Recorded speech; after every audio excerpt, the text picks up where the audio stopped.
Nilabas yung bala. Pag big time ganito, bolt on, no?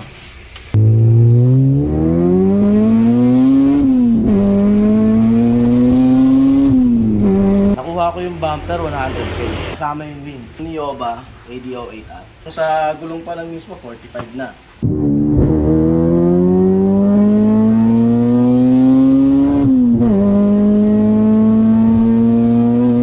Steering wheel, nakuha ko siya 35,000, which is Honda Access 20th anniversary, 4 spokes. Dahil medyo maarte ako that time, bumili ako ng brand new, nabili ko siya 15,000. Works bell, quick release at saka steering hub, nabili ko siya to 32,000.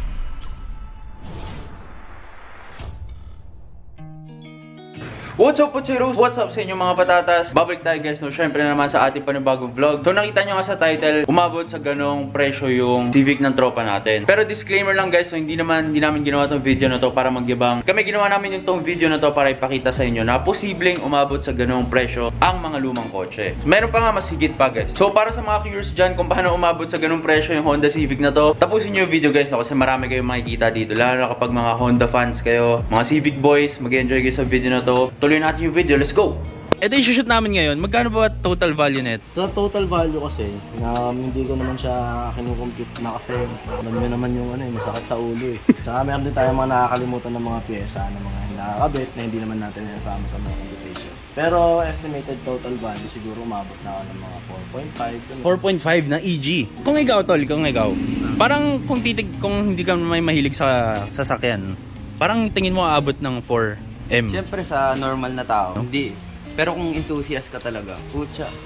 Maliit 4M. Oh, maliit ang 4M. Oh. Malaki ang range ng Honda. Pops, marami nagtatanong, paano daw umaabot yung lumang kotse ng ganong kamahal eh, no? So, explain namin yun sa inyo guys ngayon. Ano ba to? Complete details gano'n? With price? Wala naman problema sa ano. Pero kasi mga price kasi, alam niyo naman, tinatapon ko yung resibo minsan. Para hindi tayo masyadong halata. Tama. So simulan natin, bakit pala naka-EG ka? Ano ba kwento nito? Yung EG kasi, dati bata pa lang talaga ako nakikita ako ng kotse na yan. Pag nakakita ako ng Honda, napapa-wow talaga ako. Yun na, naging pangarap ko. Actually, yung story nga diba, yung kwento ko nung kumuha ako ng kotse. Hindi ako marunong mag-drive. Ang dapat makukuha ko ng ESI. Buti na lang, yung nakita naming ESI, alam mo yun, pa-blow by na. Tapos yung araw na kasi na yun, yung sa business, may dumating na stocks. Yung dapat na pambili ko dito, in-invest ko muna sa ibang bagay. Yun, lumago. Yung tsaka ako bumili nito. Dito ka natuto mag-drive, ganon? Oo, dito. Lahat na experience ko dito, mahuli. Yun, mga namidya. Namidya? Tumirik, di ba? Tumirik, oo. Maraming beses na ako tumirik dito. Pero nung panahon pa yun na PH12. PH12. Ano bang concept ng sasakyan natin? Ang concept nito is ngayon na siya, is mode perfume. Medyo bago-bago lang siya sa mga Tagala, Exceed, gano'n. Hindi naman siya gano'n kasikat, kaya hindi rin kilala yung button. Kasi kung sakali, i-compare mo siya sa Spoon, syempre wala ito. Hindi to kilala eh. Alam, pag makita to normal. Parang price pa yung ibang magsasabi kasi wala naman silang alam yun. Pero talagang dapat na gagawin ko dito sa kotse na ito is dapat move and build. Dahil nahihirapan ako maghanap ng chin at saka side skirt ng panahon na naghahanap ako. Bigla akong nakita ito kay binili ko siya kahit mapresyo. Pinalagan ko kasi ang gusto kong mangyari talaga sa kotse ko is kakaiba. Yung one of a kind, hindi ka na. Parang nagiging common na lang yung tsura ng Spoon. Puro Spoon, literal. Nagkalat mga peke. Pag tingin mo, mga Spoon side mirror, Spoon chin, Spoon wing, na EG. Pare-parehas kayo pag magkakasalubong kayo sa kalsada. Kulay lang nagkaiba. Kulay lang nagkaiba. Patanong ko lang, magkano ba yung bumper na ganyan? Nakuha ko yung bumper, 100k. Kasama yung wing. So ito yung 100k guys. Kasama yung wing, mamaya tignan natin. Ayan, down 100 na. Ano yung sumunod? Headlight, magkano headlight? Headlight, nung nakuha ko siya kay Franklin Lewis, 16k. Bukod pa dun sa bulb na binili namin, na 12,000 ata o 13,000. Ano ba tawag dito sa headlight na to, Pops? Denji. Anong tire set natin? Nioba, ADO8R. Oo, sa gulong pa lang mismo, 45 na. Piliin mo na center cap. Nakuha ko kay Marco ng 24,000. Apat yun. Oo, apat. 24K na center cap. Yung caliper nakuha ko naman siya 70,000. Ano yan? Yung rotor at saka yung brake pads. Sabihin natin magkano na yung lahat. Di ko na alam eh. Nalito na agad ako. Ako rin eh. Pero malapit-lapit na sa ganun pa lang. Nasa magdadalawang-daan. Glass, syempre brown glass. Brown glass. Nakuha ko siya. Tinagpitag-pig ko siyang nakuha eh. Mahirap kasi makakuha ng buo na isang set. Ang nangyari ng una kong binili, tuan, quarter glass at saka yung back glass. Time na nakuha ko siya is 30,000. Hindi pa kasama tong windshield. Hindi pa kasama yung windshield. Kung ano kasi, medyo nahuli ko itong makita kasi talagang hirap maghanap ng windshield ng brown glass. Nakuha ko ng separate is 45,000. Ang molding is yung EG6 na bluish gray, worth 15,000 na lang that time. Pero tumaas na niya yun. Malamang. Anong kulay ba to? Ang ganda ng pagkakatindig yun. Dapat kasi Captiva Blue yung kalalabasan. Ang nangyari, sa pinagpatimplahan ko ng kulay, nasobrahan nila ng metallic. So, accidentally, kaya naging ganyan yung kulay. Nalihis na ako sa landas ng OEM color. Kung ano na to siya? Ano natatawag ba? Metallic ano? Metallic na blue. Metallic na blue. Parang gano'n. Metallic na blue. Pero maganda naman eh. Oh, di ba? Tsaka parang medyo mabait yung pagka-blue eh, no? Totoo. Ito yung medyo agresibong blue eh. Kanino ba to? Hey Charles. Okay, Charles. Yan, sa kanya yan. Ito yung side mirror. Papi kasi parang kahapon, nung din-drive test natin, may tumutunog. Ano ba meron dyan? Ano yan? Heated side mirror. So, ano yan, parang anti-fog. And, every time na kunyari, malamig yung ano, at nagkakaroon ng fog yung side mirror mo. Meron siyang switch na para uminit yung asset. Siguro nasa around 45 na siya ngayon eh. Kasi switch pa lang 20K na. Small body agad yung 45 Pero malamang sigurado ako, baka tumaas na rin yun ngayon. Kasi sobrang dalang talaga makakuha ng ganito na kompleto. Kasi bukod dun sa switch, kailangan mo din ng mga relay na original na kasama na yun. So ako, hinanap ko na yan. Hindi siya mahalata. Pero pag natin yung salamin, itupi natin or inbox natin yung pagkakaano niya, makikita mo dun meron dalawang wire. Yung sunroof, nakuha ko yan dati, 65K. Pero ang balita ko, bentahan na ngayon is 90 to 100K. Pakabit, probably 25K. Magkano na tayo? 800 na? Parang gano'n. Nandun pa lang tayo. Mga pyesa pa lang. Oo, pesa pa. Ito, tulad nito, mga brand new ko ito pinamimili. Alin dyan? Itong mga molding na to. Windshield molding, roof molding, wiper, mga cheek lights na clear. So nakuha ko to siya around 2,500 data yung kay Eric Rugayan. Yan, mga corner lights, brand new din yan. Itong mga to. Corner lights. Stanleys.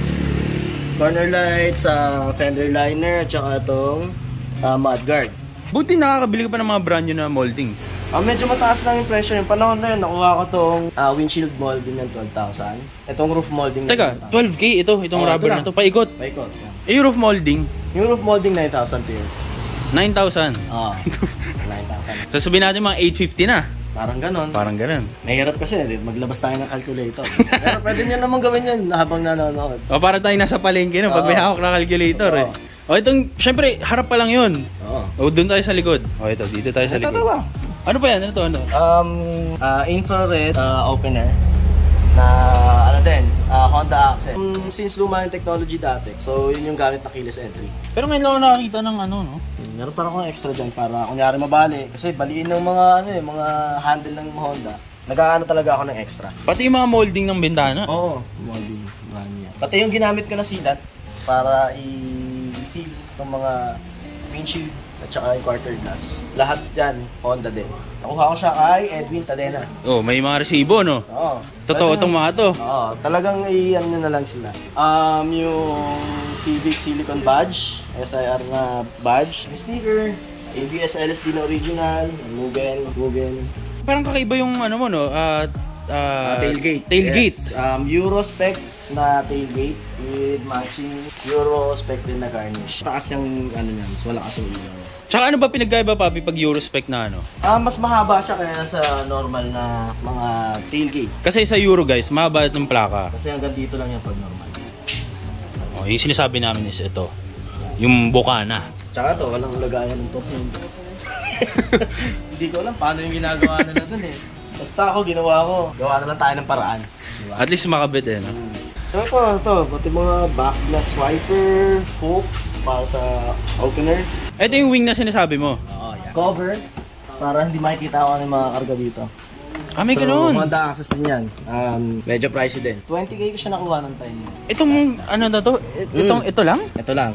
Pero ito, yung kabitan, may ganyan talaga. Oo, kailangan talaga lagyan mo. Kakulang nga eh, kasi nangyari, yung dati kong sidings, nabenta ko. Ngayon, kasama yung button. Ngayon, hindi ko na siya makabit. Kasi nawawala, hindi ko alam paano ko gagawin. Bubblegum method. Pwede naman. Alam ko naman paano gawin. Pero 20k para dito sa para sa papel. karag-karag. Tingnan mo, mga punit-punit na.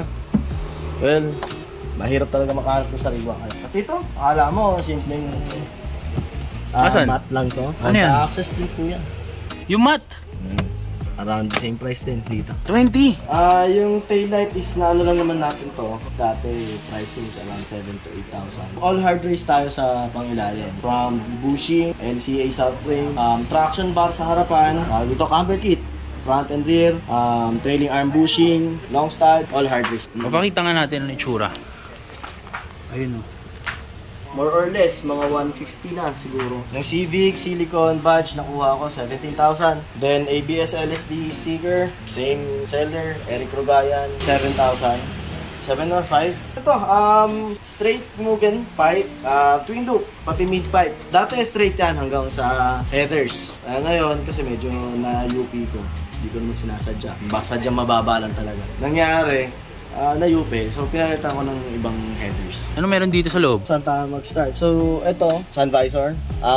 Usually, puro lang sila one single vanity. Ngayon sa akin, dual vanity mirror siya. Actually, nakuha ko to sa Canada. Sa dashboard, black dashboard, nakuha ko siya 65k. Ito, chrome, Paulino. Yung chrome na yan? 5,000 ko nabili sa kanya. Shift knob, Mugen dildo shift knob. Parang tagal mo sabihin. Dito. Parang ayaw ko sabihin kasi X-rated eh. Ito pa, may ano pa. May badge pa. May shift. So pati to mga shift boot. Brand new ko rin po binili to. Tapos ito, black 2D console. Nabili ko siya ng 20,000. Coin cup holder, nabili ko siya 7,000. Pero ito, actually from Taurus, Ford Taurus. Hindi naman siya kasi Honda Access kaya, pero fit kasi siya kaya nalagay ko.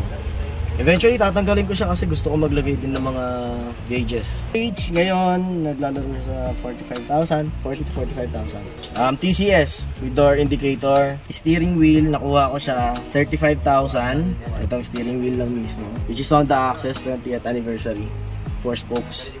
Separate sa horn button. Meron siya kasama na horn button, pero dahil medyo maarte ako that time, bumili ako ng brand new. Ito, nabili ko siya 15,000. Quick release, works bell.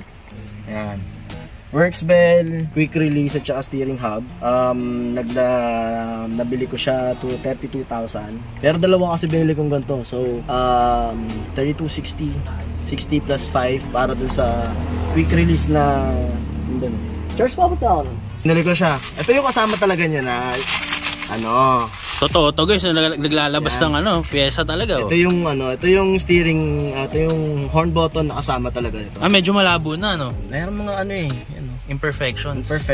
Since ako, dahil ito ang pinaka tawag ng cockpit, mas gusto kong mag-invest kesa sa kasi syempre nakikita mo to. So dun sa buong assembly ng steering wheel, magkano yun lahat? 100 no? 100 agad. Hindi ko nga alam na ganun pala yung nangyari. Tapos ito, intermittent switch, LHD, USDM surplus, and then LHD na black steering column cover. Dati meron ako nito yung with with courtesy light and keyring light. Pang EK siya. And ayoko na maging masyadong OA dito sa loob na puro ilaw. Upuan is Recaro SR3. Nakuha ko siya 80,000. Yung SIR2 pa, magkano to? Yung SIR2 Interior. Nakuha ko siya dati 110. Pero bukod dun sa 110 na yon, dahil nga painted, dati kasi wala pa akong kaalam-alam, sama din tayo sa mga dahil nga nagsusurplus tayo, bumili ako ng mga SIR2 na mga sariwa. Most likely mga 150,000 na siya ngayon, mga bentahan. Tsaka dito sa likod guys, kompleto. May mga face mask pa. At ito, air refiner, kuha ko siya ng 25,000. Separate dito nabili, SIR2 long armrest, 30,000 ko nakuha. Yung armrest? Armrest lang, separate. 30k. Damn. Mga ito, separate ito nabibili ito, mga rearview mirror, switch, handle, hindi ko pa nakabit yung nakalimutan ko na dyan lang. Tsaka may deadening yun. Naka-sun setup din ako. Hindi ko na alam nasang bilang na eh. Tumigil na ako sa pagbibilang. Well, actually, marami pang hindi nasama dito. Tulad ng mga steps in... Nasaan? Yung makulang. Kumpletuin natin. Yan. Ito, pasensya na kasi nag-setup, hindi pa nababalik na maayos. Honda Access na dead pedal. Mugen na mga pedal. Then ito yung sinasabi kong side mirror switch. Yan yung heated side mirror. Kasi dati di ba? Page 12 ka rin. Nag-page 12 ako. Dumaan din tayo sa D15B. Dumaan tayo sa D16A. And nag-D16 AEG tayo. Tapos ito na pinaka-last. Tapos doon may sa dimension? D17. D17. Okay guys, so papalitan muna namin ng muffler. Iangat muna. Oo. Silipin nga natin ilalim. Okay guys, papagas muna tayo sa Petron. Syempre Blaze. Ganda ng kulay no? Ating EG. Sheesh!